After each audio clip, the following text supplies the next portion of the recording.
Donc, il faut apprendre à voir au-delà des mots. C'est la première étape du leadership émotionnel.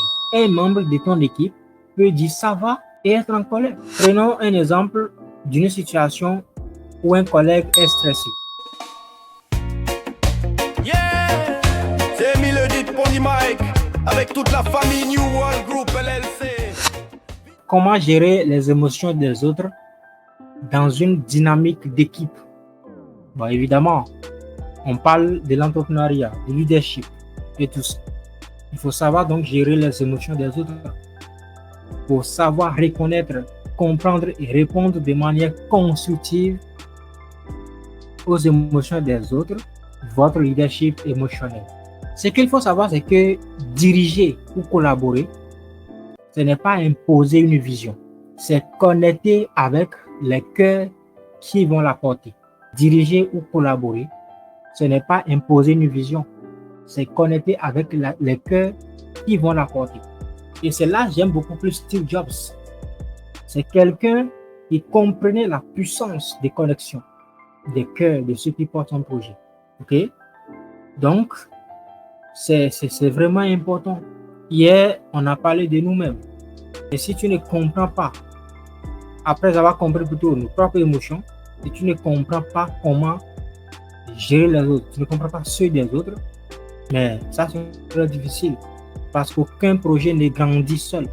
On avance grâce à une équipe, on avance grâce à des partenaires, on avance grâce à des clients, grâce à des proches.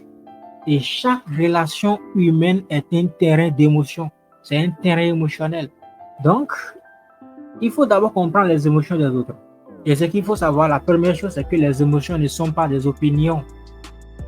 Les émotions ne sont pas des opinions. Les gens ne disent pas toujours ce qu'ils ressentent.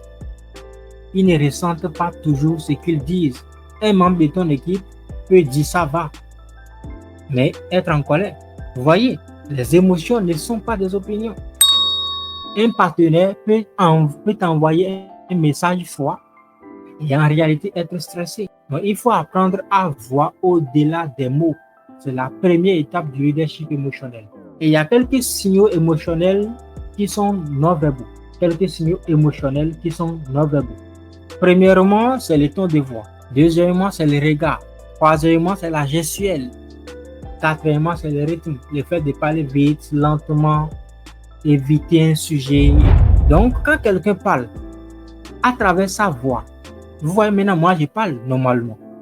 Mais s'il y avait une émotion que je pouvais traduire, et c'est une émotion négative, désagréable, ou bien tu commences à me parler, tu vas voir, ça dit, le corps ressent qu'il y a une perturbation. Soit la personne, il y a une blocus quand même. Il y a quand même des indices qui t'amènent à savoir qu'il y a quelque chose qui se traduit. Ok? Donc, il faut comprendre les signaux émotionnels non verbaux également quand vous êtes avec des gens. La manière dont la personne te regarde. Tu discutes avec quelqu'un et subitement, il se ressaisit, il croise par exemple ses bras. Il vient de démonter une émotion. Ou bien il se ressaisit, il était peut-être redressé, mais il se pose autrement. Donc tout ça là, c'est des informations que le corps est en train de dresser. D'accord? Alors, est-ce que tout le monde arrive à comprendre? Ok. Donc, il faut apprendre à maîtriser les émotions. Maintenant, en fonction de ces émotions, toi, tu vas pouvoir interagir. Parce que, en fonction de ce que tu vois devant toi, toi-même, c'est une connexion. Donc, il y a quand même quelqu'un qui va te parler immédiatement. Donc, il va vous donner un petit exercice à faire. Ça, c'est des exercices que vous devez faire de façon individuelle. Prenons un exemple d'une situation où un collègue est stressé. Donc, tu vas imaginer un peu, visualiser un peu, d'accord, une situation où un collègue est stressé, par exemple. Qu'est-ce que tu vas voir? Qu'est-ce que tu vas ressentir en ce moment? Parce que les émotions des autres vont t'amener un réactif, d'accord? Donc, vous allez faire l'exercice, imaginez un peu, on est ici rapidement et quelqu'un se met en colère. Et ceux qui sont des salariés ou ceux qui font vos boulot tout le temps, vous allez voir ces gens qui vont se présenter.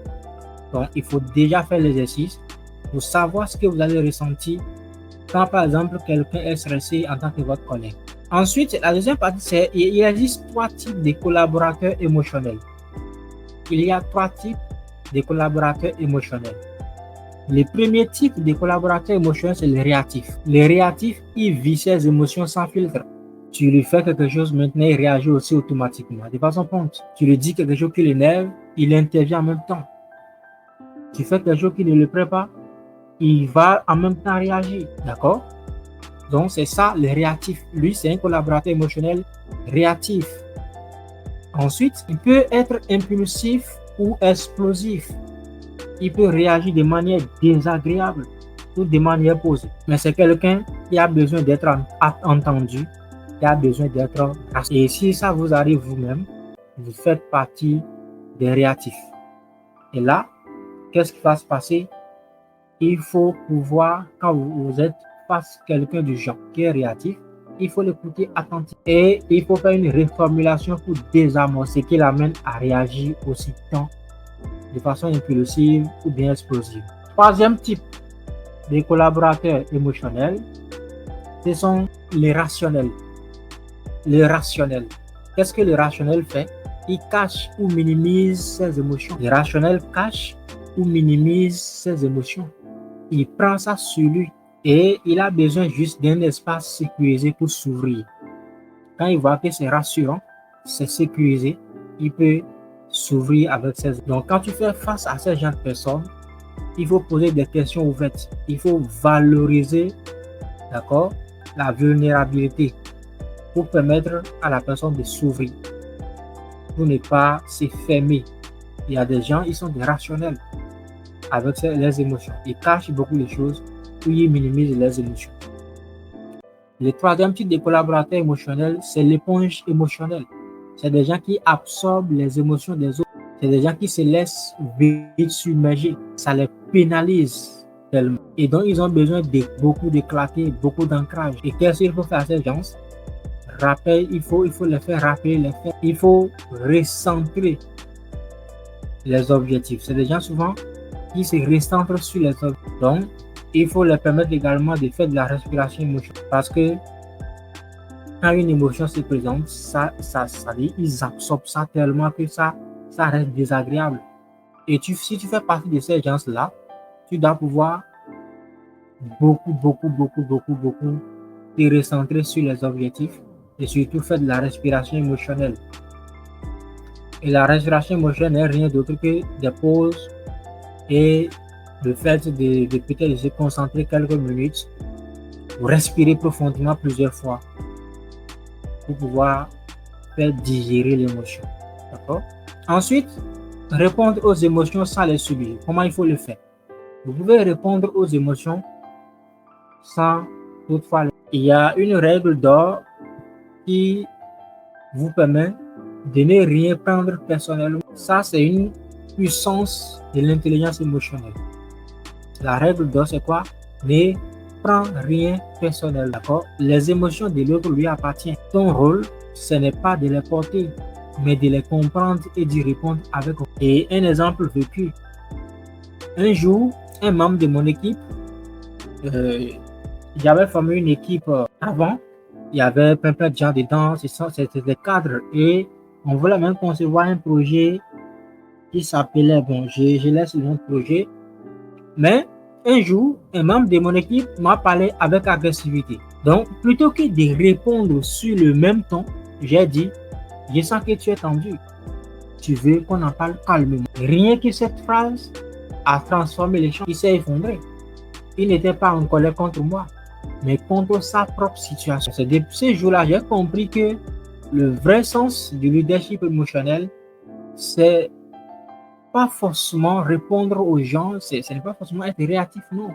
Il faut pouvoir savoir que ce que l'autre dégage émotionnellement, c'est pour lui, c'est pas pour toi.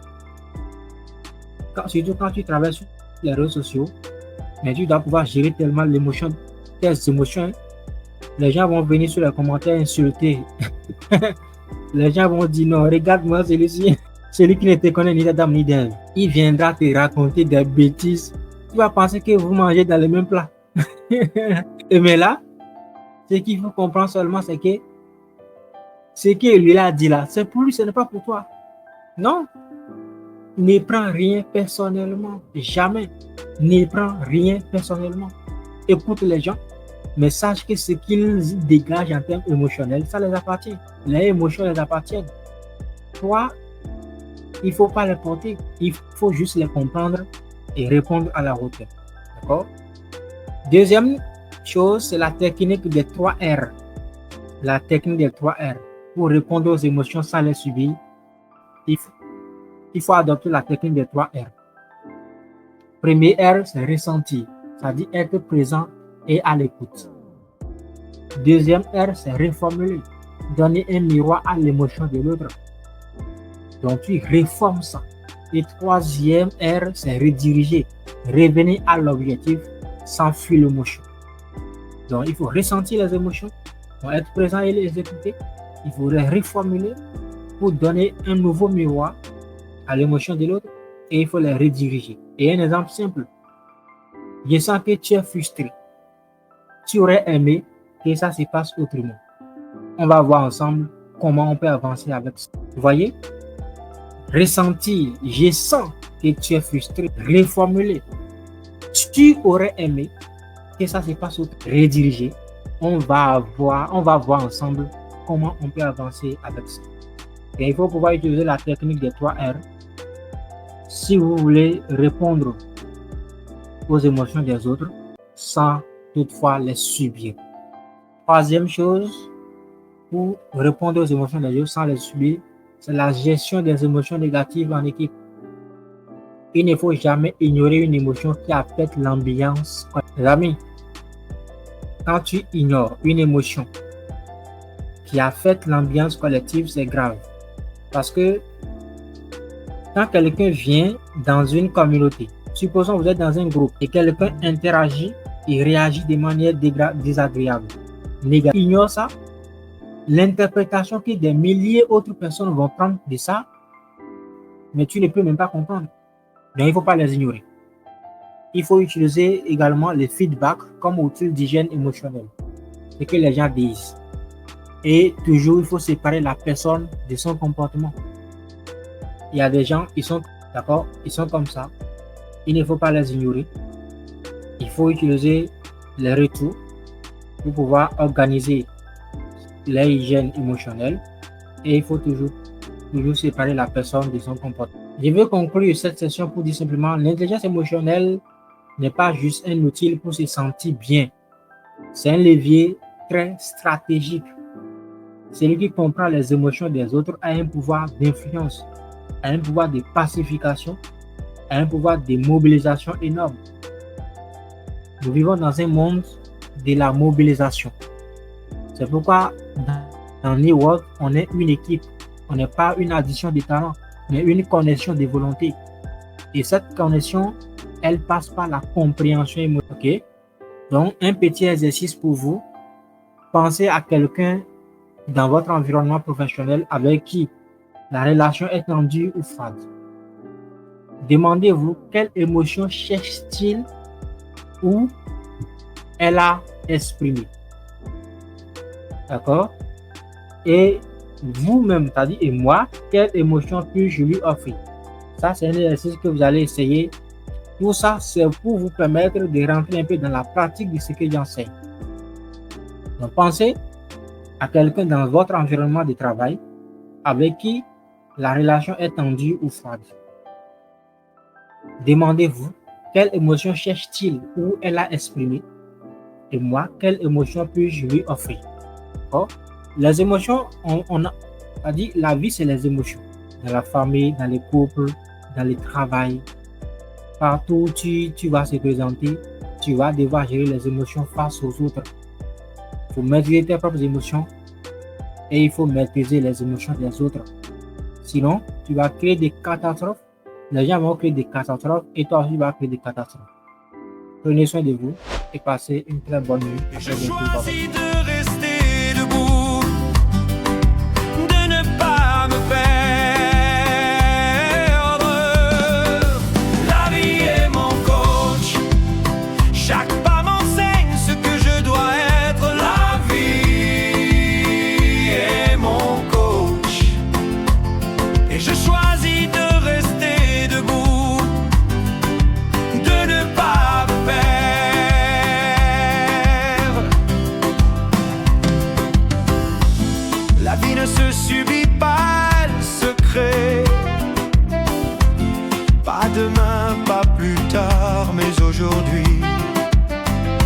trace ma route sans regarder.